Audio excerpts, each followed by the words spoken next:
सर्वांना अतिशय थंडीची सूर्य सकाळ आपण पाहतोय।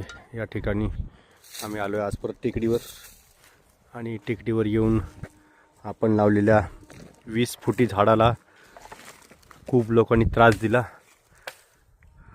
ते झाड आता आहे इथे, त्याच्या सुरक्षेसाठी आम्ही सर्व ग्रीन विजन टीमने या ठिकाणी काय केलं, सगळे काटे जे आहेत तर ते इथे आजूबाजूला पडलेले काटे सगळे आणून या झाडाला संरक्षण व्हावं म्हणून टाकलेले आहेत। आपण बघू शकता आम्ही मध्ये याला एक पोतसुद्धा बांधलं।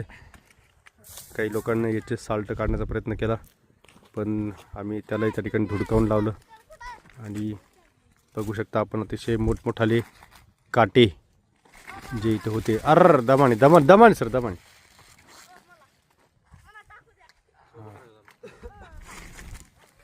तर या झाडाचं संरक्षण व्हावं, या झाडाला नम्र विनंती की आपण आपले कार्य त्या ठिकाणी सक्षमपणे पूर्णतः करतोय।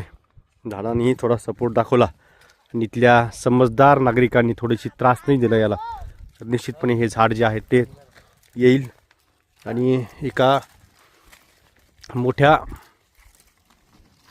प्रकल्पासाठी हे झाड सर्वांना फायदा देईल। पाणी आपण वरतून पण टाकू शकतो सर, काही प्रॉब्लेम नाही। सर्वांचं या झाडाची काळजी घ्यावी, एक विनंती, या झाडाचं संरक्षण करावं ही अजून नम्र विनंती।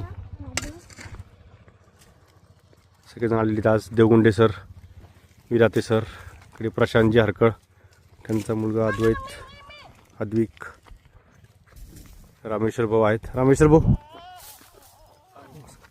प्रणवजी आलेले आहेत, प्रणव किनगावकरजी, आणि आमची ही छोटी नाटी गुड्डुडी सुज्ञा पण आलेली आहे। मी तर आहेच। Yes, welcome. या झाडाचं संरक्षण करूया, आपल्याला दिसणाऱ्या प्रत्येक झाडाचं संरक्षण करूया, जेणेकरून ते झाड लागलं पाहिजे, जगलं पाहिजे आणि त्याला त्याची सावली ही सर्वांपर्यंत पोहोचली पाहिजे। धन्यवाद।